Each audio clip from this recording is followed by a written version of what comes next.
Okay, thank you, Kyle, and thank you for the organizers this workshop. Fantastic lineup so far. So yeah, so I'm going to be presenting some of the work of together with two collaborators. So Jaume de Dios, who is a student here at UCLA at the math department, and Luca Venturi, who is a PhD student at Courant. So. From what I could gather so far, I mean, I haven't watched all the talks, but I have seen some fantastic talks so far that really have thought, gave us interesting flavors of what deep learning can do for combinatorial optimization. Like, I mean, just the recent talk was fantastic, and giving very nice improvements, right? And they cover an interesting range of different combinatorial optimization regimes, like different applications. This talk is not really going to be in that flavor. It's mostly okay. How in what sense some aspects, elements of combinatorial optimization reflect back to inner questions of deep learning. So how can combinatorial optimization help us maybe understand better some aspects of deep learning?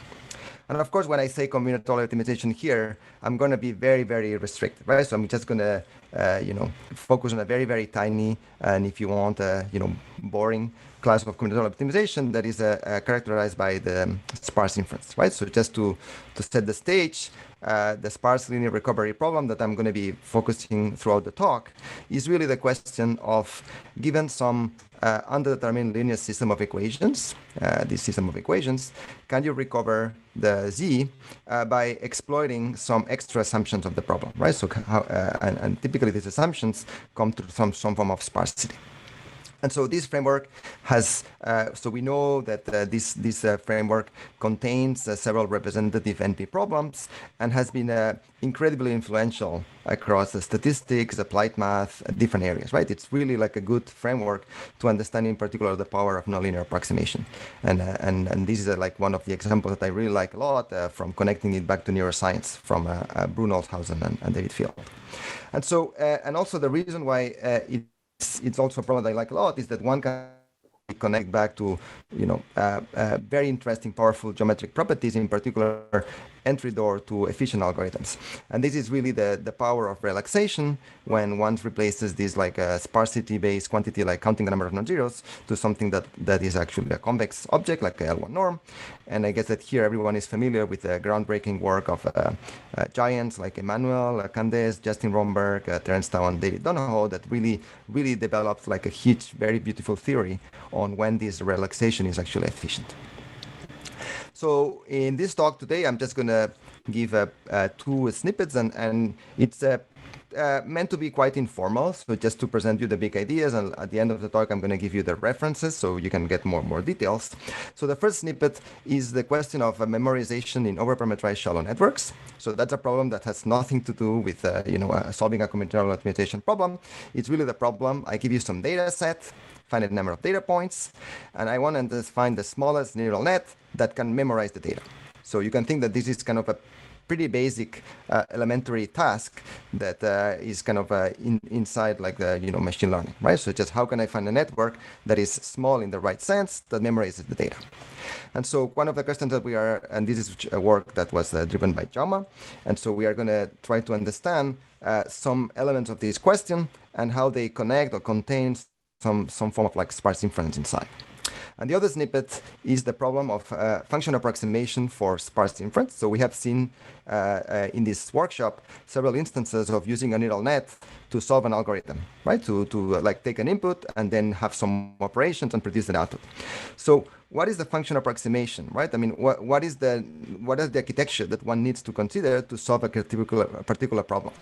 So here we are really thinking in terms of like the combinatorial optimization problem as a function that maps some input to the desired output, and we want to understand what are the properties, right? Can we understand the limits of the architecture, right? So in particular, what kind of architectures, neural architectures, can be useful for this problem? So in particular, one of the works that the questions I'm going to describe here is whether the depth is actually needed to solve this kind of like sparse inference problems. Okay, so let's start from the first one. This is the neural network I'm going to be describing. It's a simple, let's say, boring neural network, just a single hidden layer. So the input is this high-dimensional, d-dimensional input, and then it passes through a hidden layer that has m neurons, and I'm going to focus here in the ReLU activation function. And so the goal is, as I said, to memorize the training set, right? So I give you some n data points and want to understand what finding a neural network, like a shallow neural network that is small, that memorizes the data. So what do we mean by small? So small can mean having a small number of neurons, like the smallest possible number of neurons, or have some kind of a softer, like a soft version of complexity, for example, the weights, like the norm of the weights. And so questions that we're interested on is how does gradient descent, like the algorithm that everyone uses, how does it do in this problem of memorization?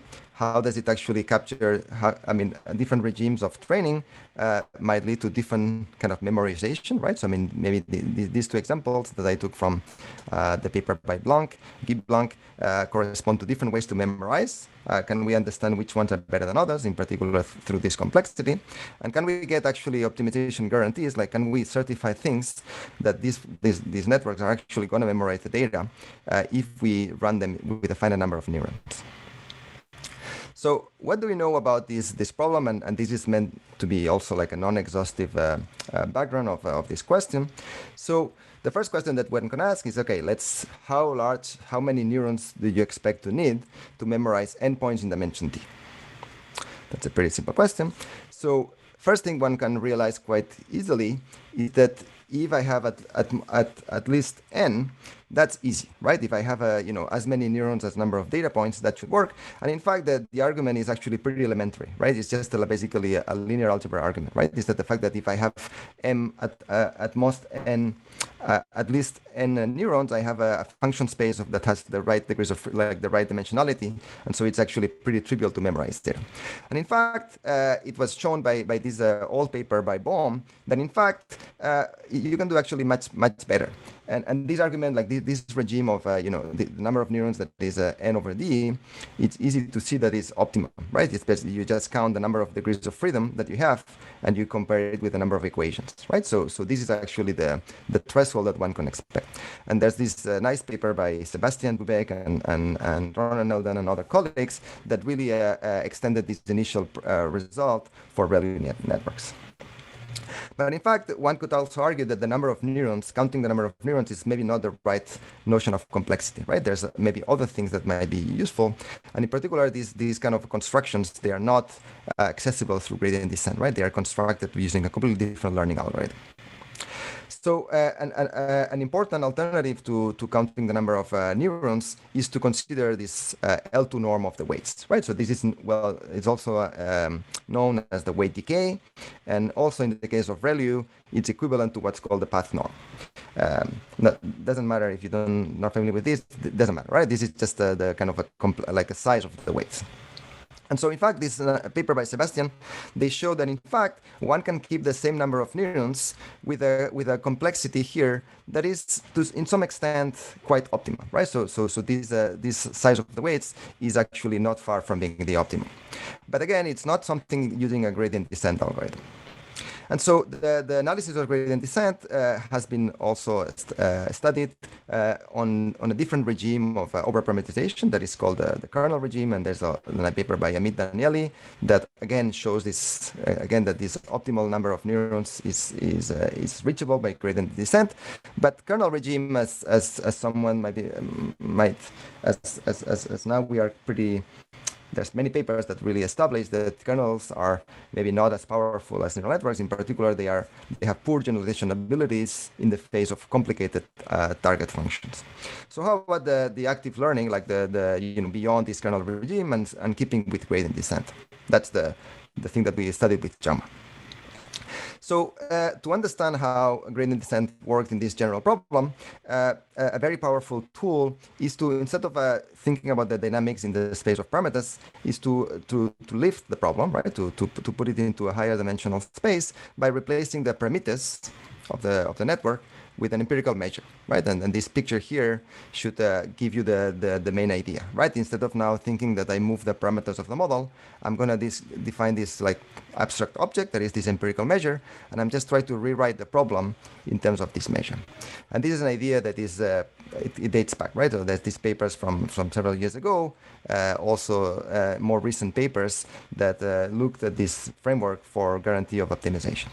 So now the nice thing is that now the dependency between the function and the object is linear, right? So now the function here that we are learning is linear with respect to the measure.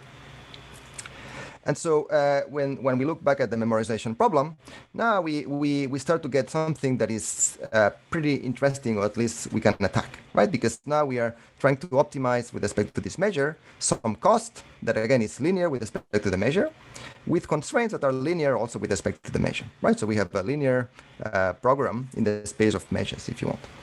And we know that from classic convex geometry, it's called the Combinatorial theorem, or the representative theorem. In fact, we can find a solution of this problem that has at most n atoms.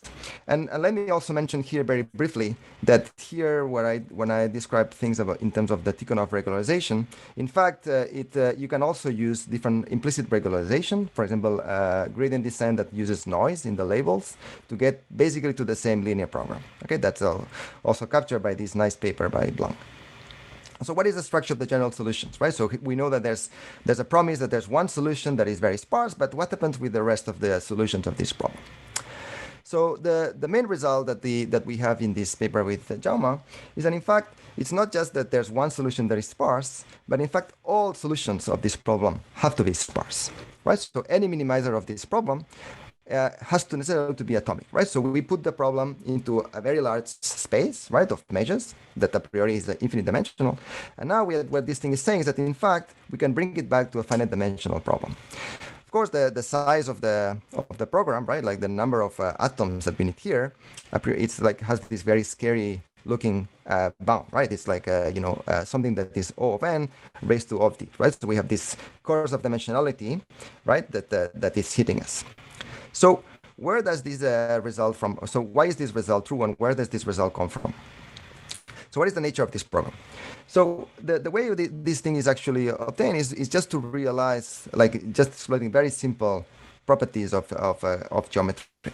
The fact is that we are really we are just looking at every data point in the set. And if you think about all the ReLU neurons that are going to be acting on this data set, so you can look at the ensemble of all the neurons that are acting on this given data set. So all the ensemble of these neurons defines actually a hyperplane in the space of parameters, right? So in other words, you can look at the problem, if you want, in the kind of primal domain, right? So this is like the input space where I have data points that are points and neurons, in the case of ReLU, that I look at hyperplanes, right? That just cross the input space in half. So one can actually dualize the problem and instead, in the parameter space, think about data points as just being hyperplanes. So every data point defines a hyperplane. So the data set that we have n data points defines an arrangement of hyperplanes. And this is where you have this ugly number that pops in, right? Because the number of cells that we have in this hyperplane arrangement can be very large.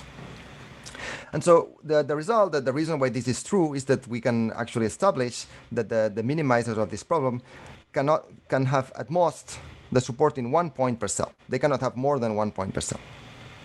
That's why the result is true.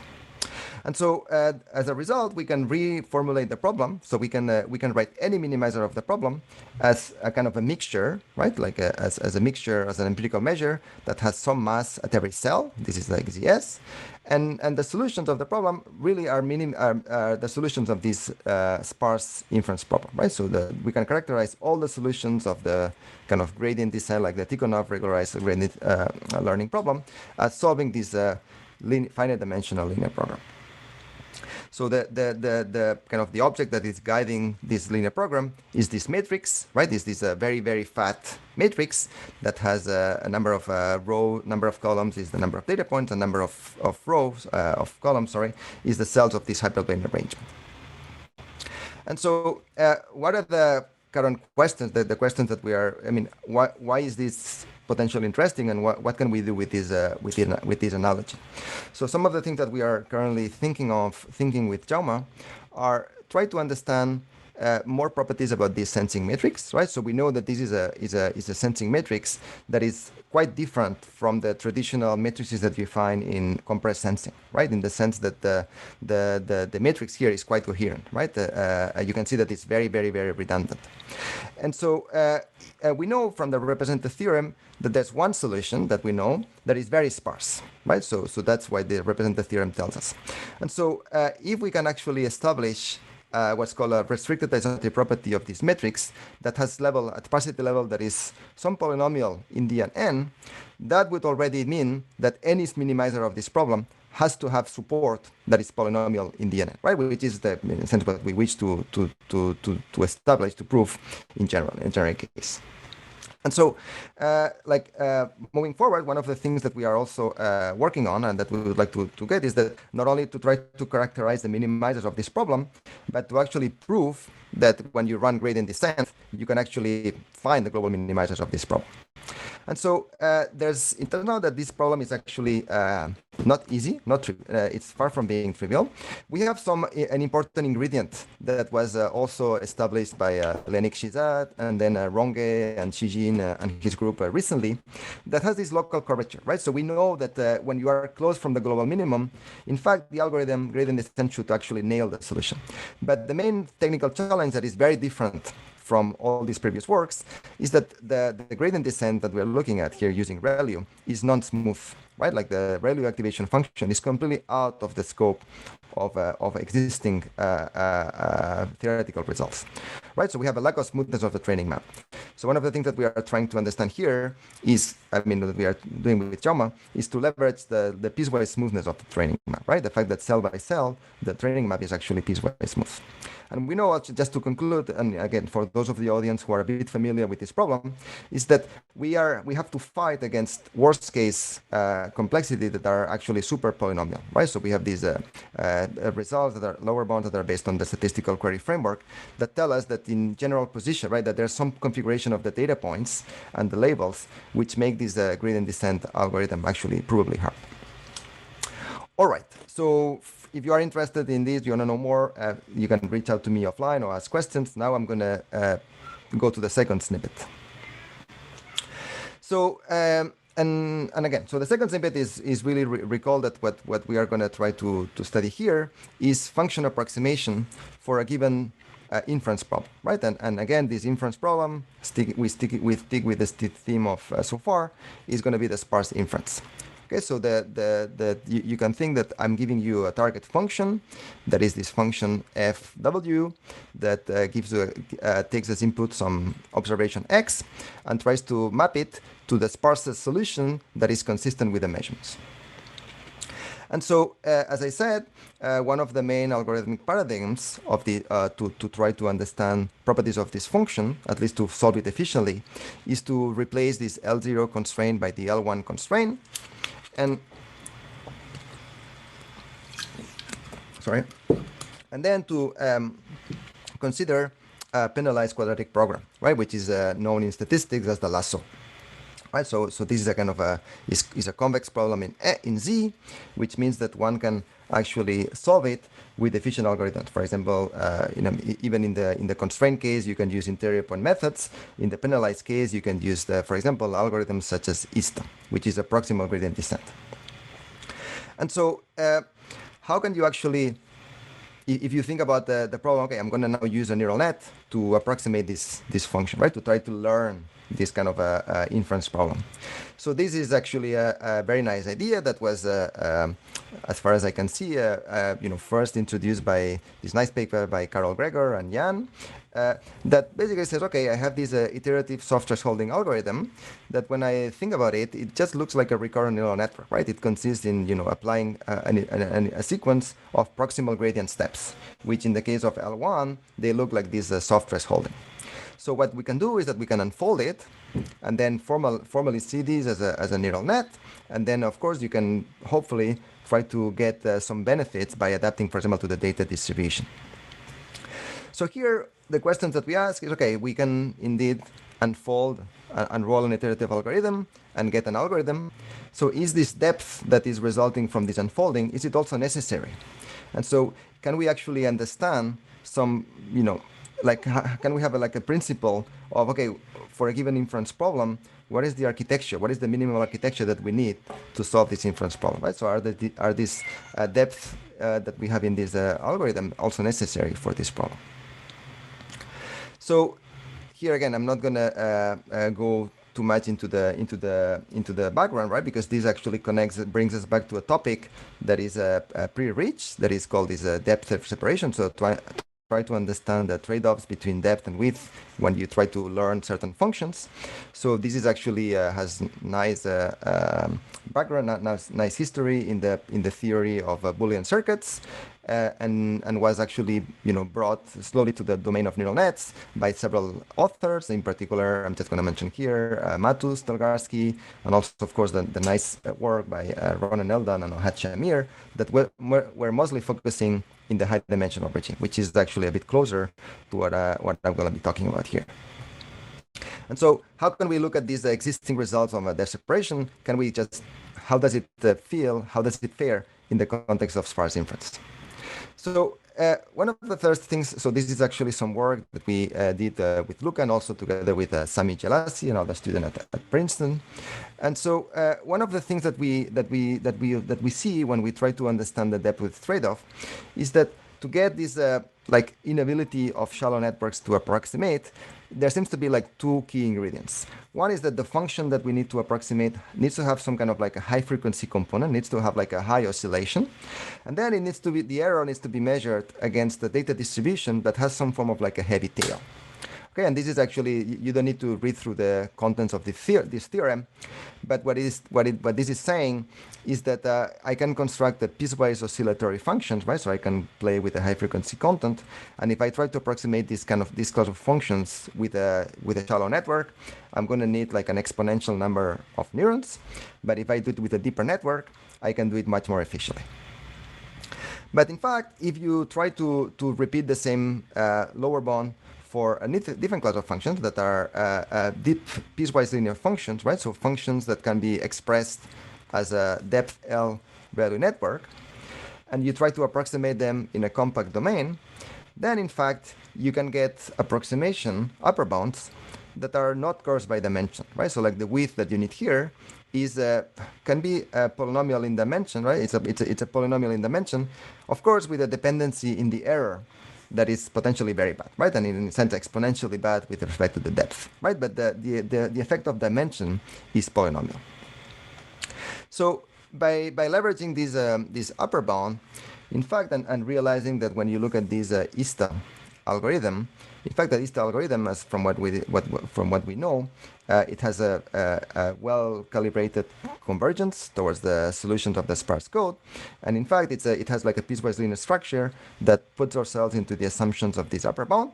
So what we obtain here is that for a certain class of inference problems where you have these sensing dictionaries that are sufficiently incoherent, then we can actually solve or approximate this sparse code we don't need actually a fancy neural network for that, right? We can use a shallow network where the width is in fact just polynomial in dimension.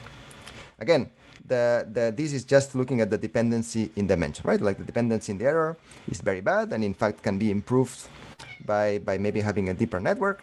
And again, this is also using a measure of error that is just looking at any possible vector, like any possible input that is sufficiently sparse.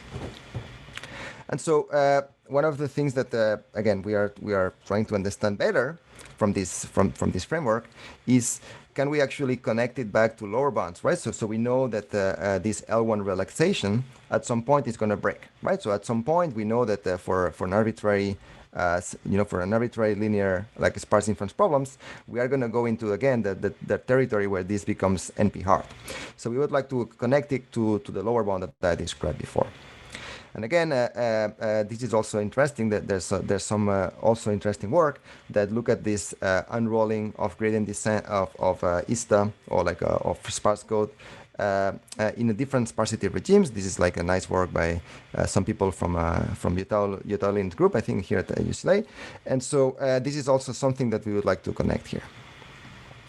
So this is actually okay. So this is my last slide. So just some of the things that I would like you to take home from what I talked today is that so sparse regression for all as many years that it has been around and for all the nice theory that we know about, it's still actually it has still interesting connections with some aspects of deep learning, and so I try to to motivate why this sparse regression is in fact maybe an important or like it has some role to play in the question of understanding memorization, even in the simplest neural networks, like even in the simplest shallow ReLU network.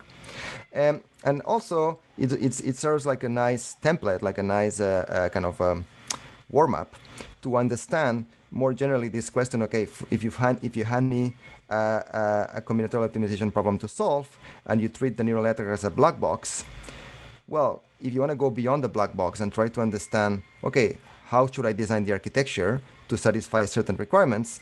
This problem, like using a sparse inference as a template, it at least I think we can do some mileage to try to understand better this kind of like architecture design. And so with that, I'll thank you very much. And here are the two references that you can check to look at more the technical details of this work. I'm happy to take questions.